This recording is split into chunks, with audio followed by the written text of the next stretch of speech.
Hi everybody, Wednesday's Reflexology Wisdom is back, and we have a fabulous first episode, way to come back, because we have the wonderful Peter Mackereth, who has agreed to, well, basically it's turned out to be the most amazing interview. Normally, we chat for 10, 15 minutes, something like that.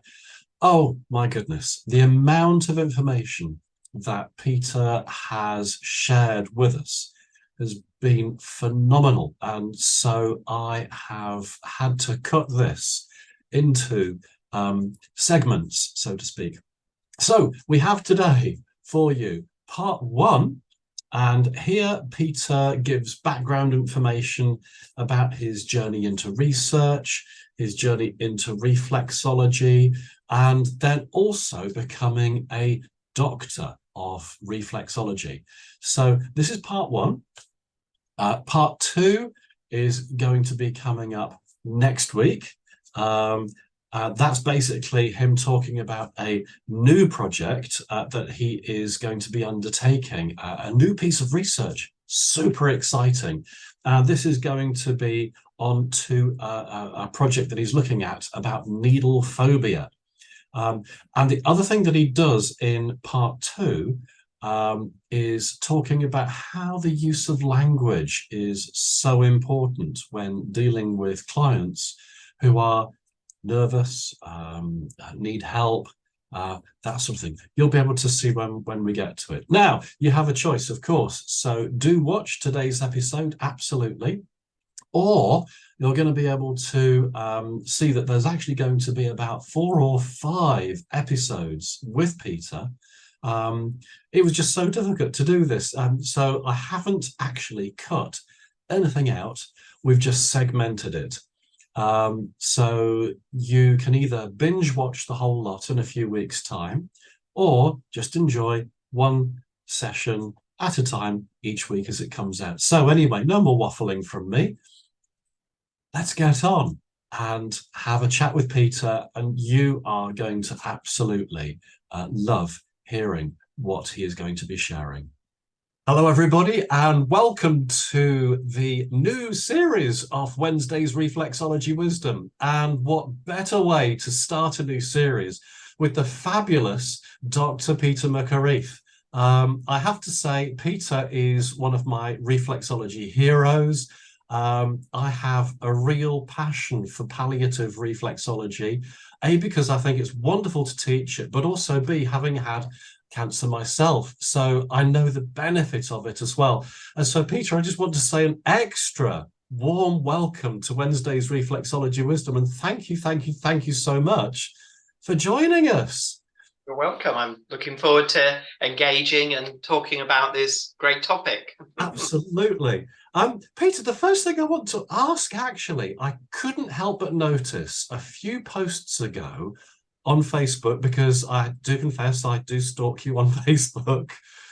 I saw this beautiful logo that you've got here, and now I also see it on your back wall.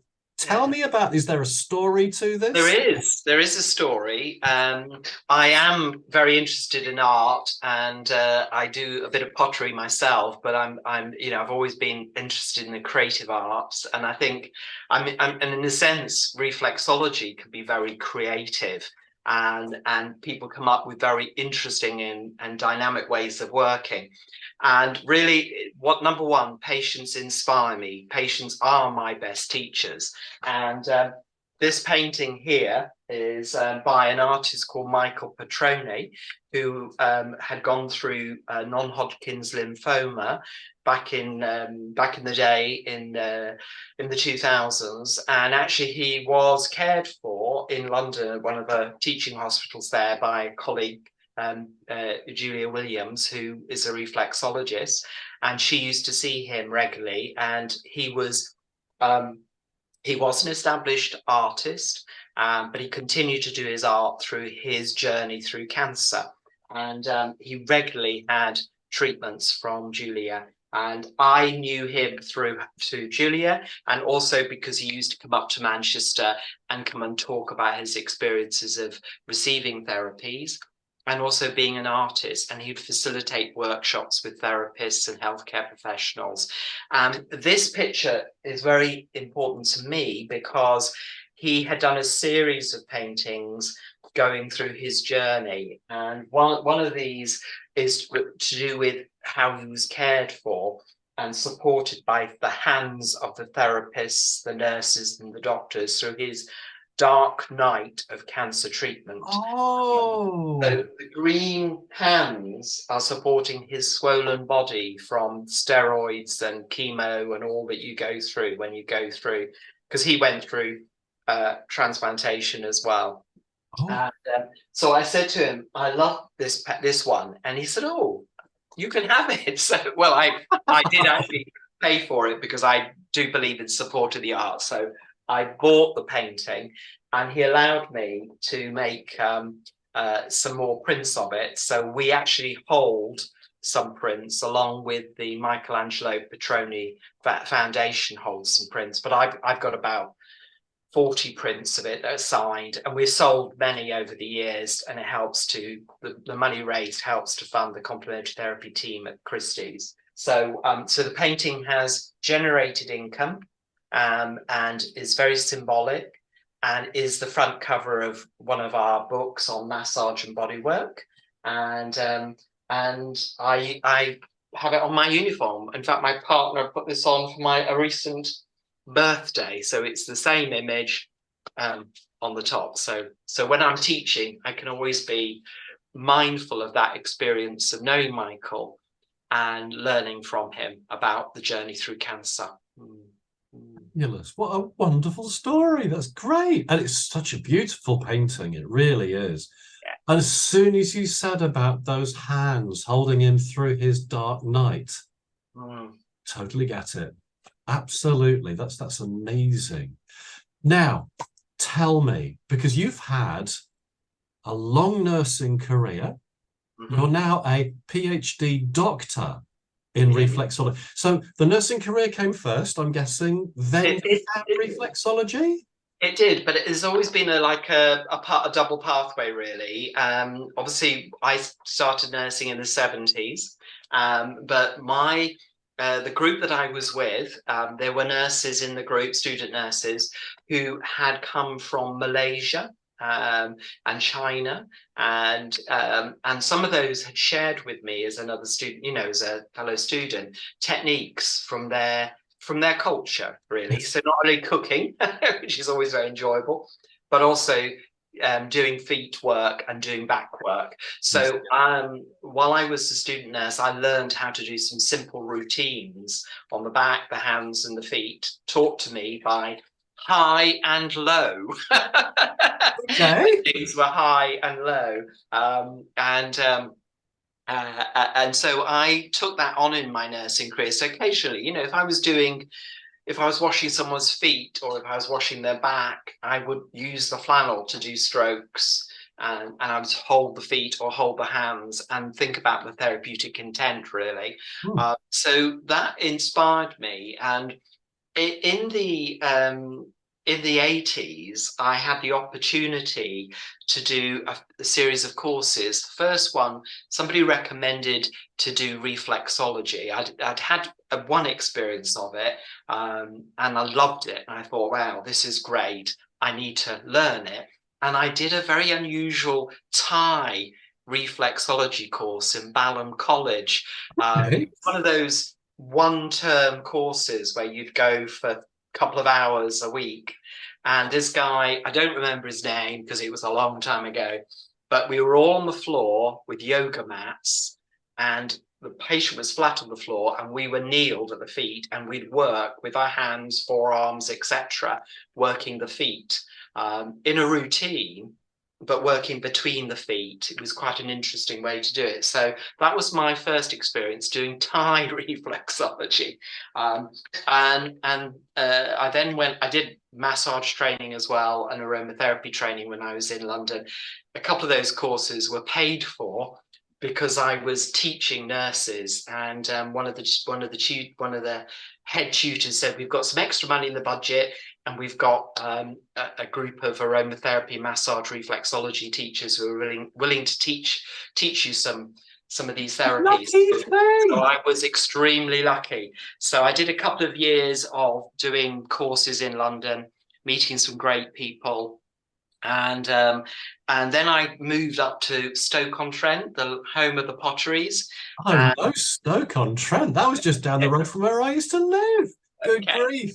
so I worked at the School of Nursing there, and a fellow tutor had an interest in reflexology, and we both went off to college. And our tutor was Mrs. Woodward, and she was of the Bailey School.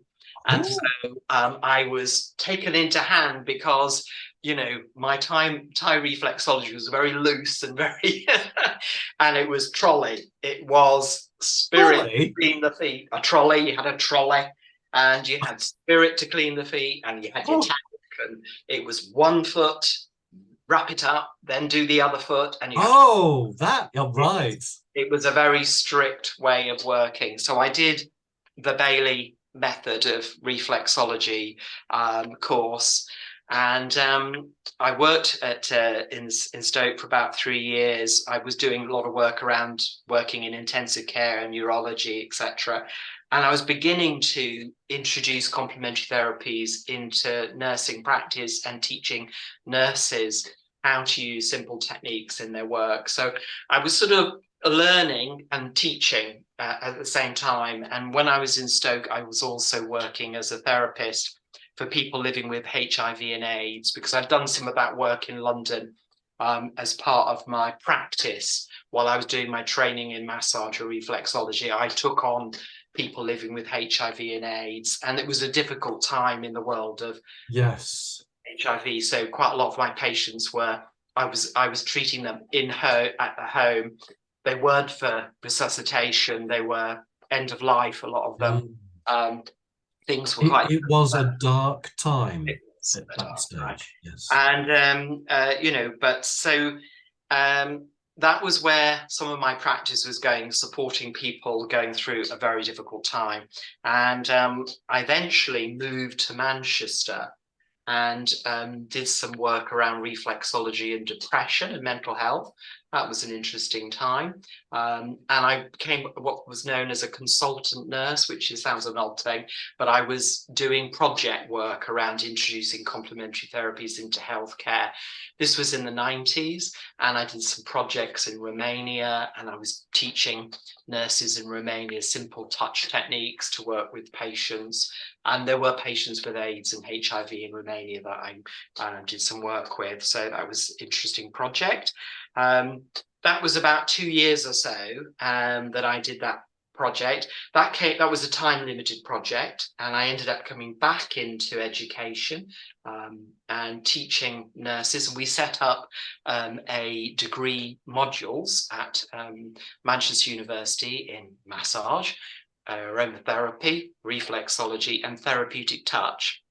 And so I was one of a group of teachers running this course. So, and I met the wonderful Clive O'Hara, who Oh, yes. Clinical Association of Reflexology, Clinical Yes. Art Reflexology Centre, and Clive and the various students that we had over the sort of 4 or 5 years of running the degree modules, we used that experience to develop a textbook around clinical reflexology, and it sort of inspired me to do research as well, because obviously I'm practicing it, I'm teaching it. I was doing some work in a neuro unit at the Manchester Royal Infirmary.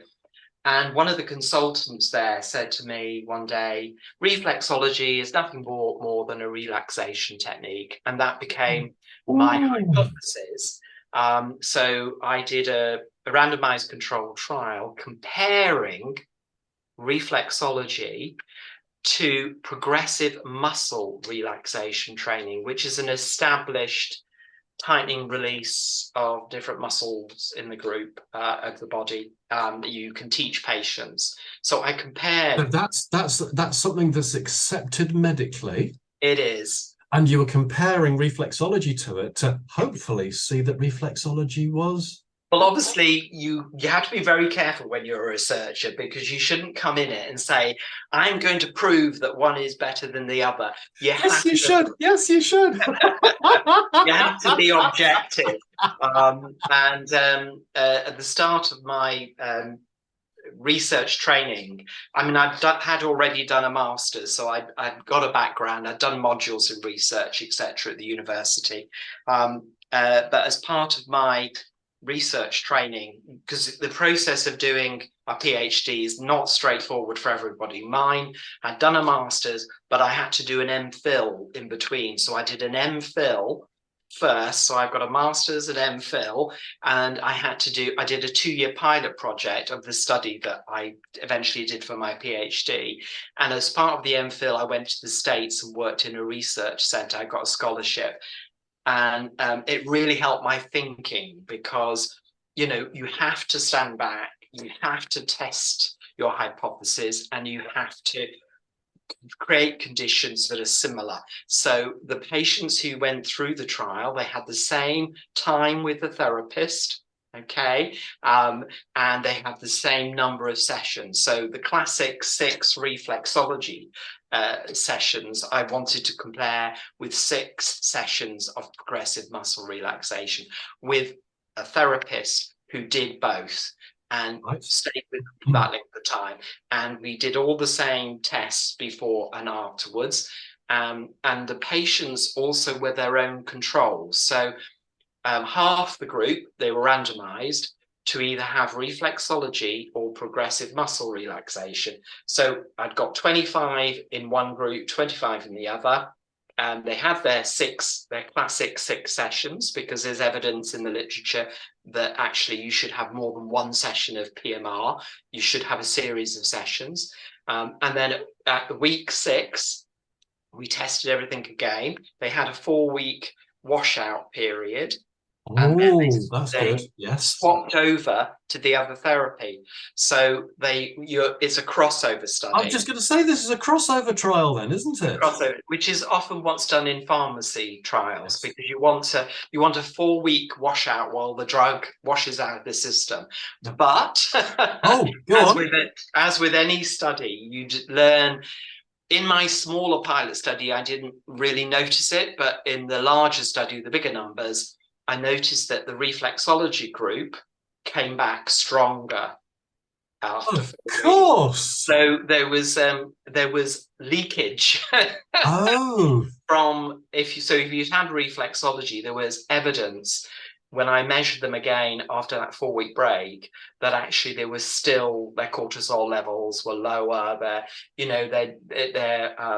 quality of life scores were better than they were originally. They didn't return to the point right 1 where they started and of course that's actually what is really, really looked for in a good result, is that it doesn't just stop at the end of the trial, is that it carries on to have an effect. Yes. So with relaxation, there was a bit of leakage from relaxation as well. They were slightly, but it looks stronger in the reflexology. And I have a theory as to why that is, or a view on that. So if I compared the first part of the trial, so if I just compared those 25 with 25, then I had much stronger reactions to reflexology. It was, statistically significant in lots of the measures that I was measuring, but probably they're small numbers, 25 compared to 25. Yeah, I was going for a statistical test that said I needed to have 48 in my sample to actually say this is statistically significant. So when it came to looking at the data from the complete trial, where they both had both experiences, then yes, reflexology was, in the cortisol measures, was better, and to some extent there was a virtual significant effect on anxiety when you compare it to relaxation. Cortisol was definitely better. And interestingly enough, systolic blood pressure was better in the progressive muscle relaxation group because they didn't talk and they just sunk back and did their. But of course, reflexology is interactive. Yes. And so I think, it's like if you go to your doctors and you have your blood pressure done, your blood pressure will be up if you're chatting to the nurse about this, that, and the other while you're having your blood pressure done. So, there's an element of the dialogue influencing some of the outcomes. Peter, I'm giggling like anything because I think I've moved down south to look after my mum, who's now 89 years old. Right. And we got a letter from the doctor saying we need her blood pressure. Do you have a blood pressure machine at home? I said, yes, we do. Great, then you take it. So I'm trying to take my mum's blood pressure and she will not stop talking. And I'm going, Mum, you got to sit still. You got to be quiet, and otherwise it's not good. Yeah. So that was why I was giggling just then. So yeah, because it does, doesn't it? Yes. So yes, my PhD was a lesson because the whole point of doing PhD is to research something that's not done before. Yes, I did have an effect on cortisol. That's important because I think there is a psychoneuro immunological underpinning to reflexology and other therapies. And what we know about cortisol is you can bring it down, then your immune system can recover to a certain extent. We also know that your white blood cell count will improve if your cortisol comes down. So there are all sorts of benefits for getting your cortisol down. Cortisol is not a bad thing.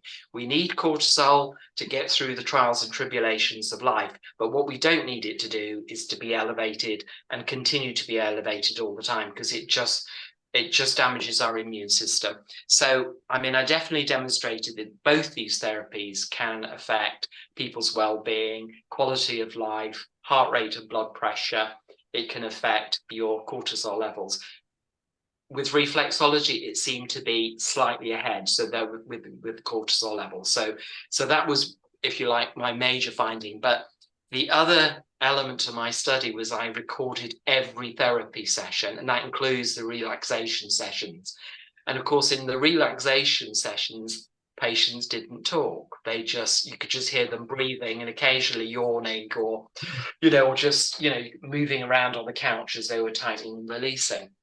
And you heard the nurse therapists, who were reflexologists as well, giving the instructions.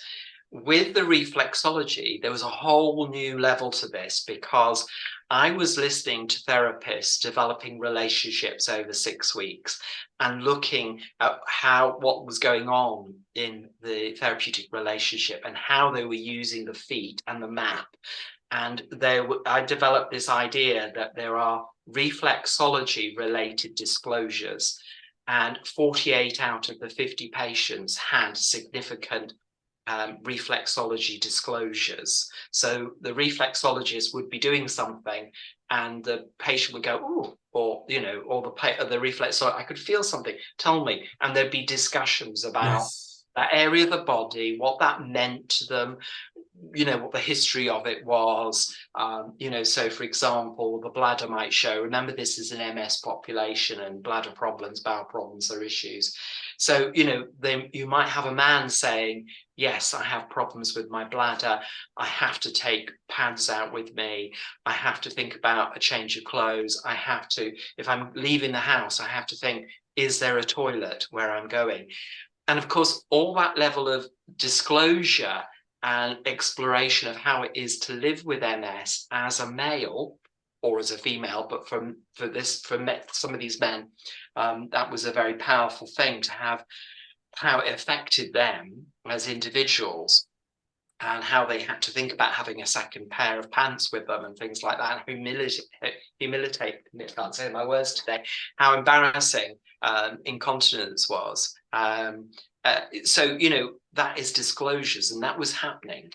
Interestingly enough, I looked at when the disclosures happened, how frequent they were, whether it was men or women making it. Men tend to disclose later in the in the set of treatments. Women were disclosing session 1, Oh, session 2. So their peaks were session 1 and session 2. Men were often session 4, 5, particularly, and quite often at session 6.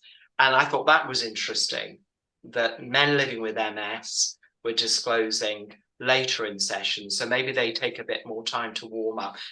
Small sample, could do with a bigger sample to see whether that you could generalize that. But I had loads and loads of data about what was going on, living with MS, how the reflexology was eliciting concerns and disclosures. And sometimes disclosures would just arise. So a patient would be, you could hear on the tape, there'd be silence, and then the patient would say, you know what? And then they'd unravel something. And that's a great release. Yes. So for me, there's an element that reflexology creates a therapeutic relationship and seems to promote a dialogue. Yes. And it may be that because the therapists were principally there as reflexologists, they weren't principally there as nurses. They were all nurses that were trained in reflexology, but that wasn't explicit. It was, they were reflexologists doing this intervention. So that was interesting.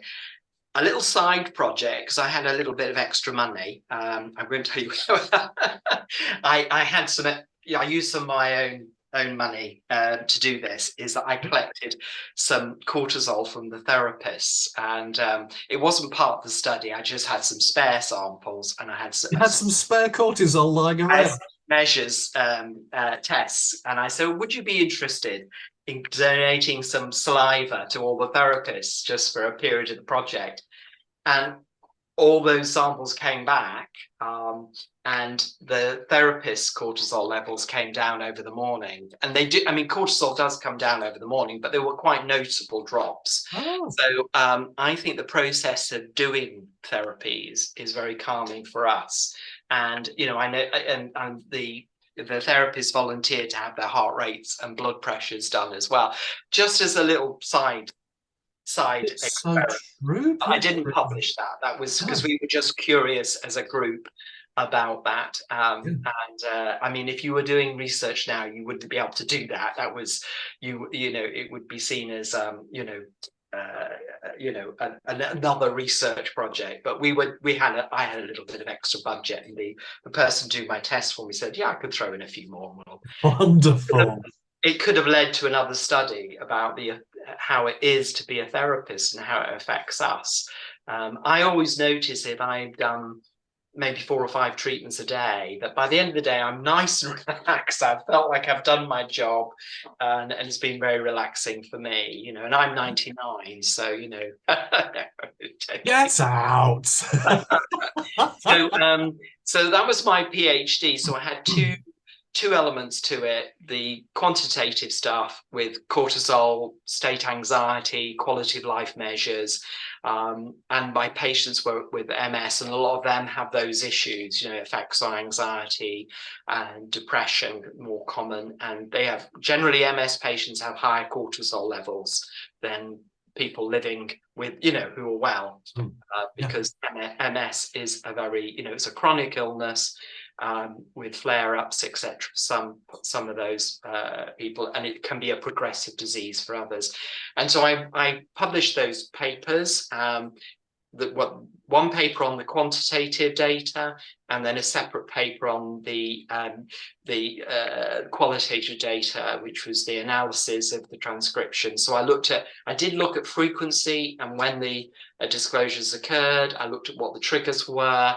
But I also did a bit of content analysis on the type of disclosures, which, for the purpose of the study, gave information about how it is to live with MS, and how it is to experience something like reflexology or relaxation.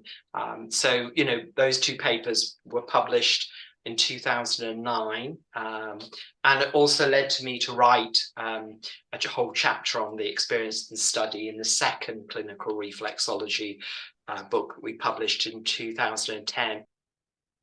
And at this point, I cut in, because Peter now starts to talk about this new project that he is going to be embarking on. So super exciting times. Can't wait for you to hear next week's installment. You're going to love it. So on that cliff edge, stay well, stay safe. Thank you so much for watching, and do please like and subscribe to the channel. Thank you.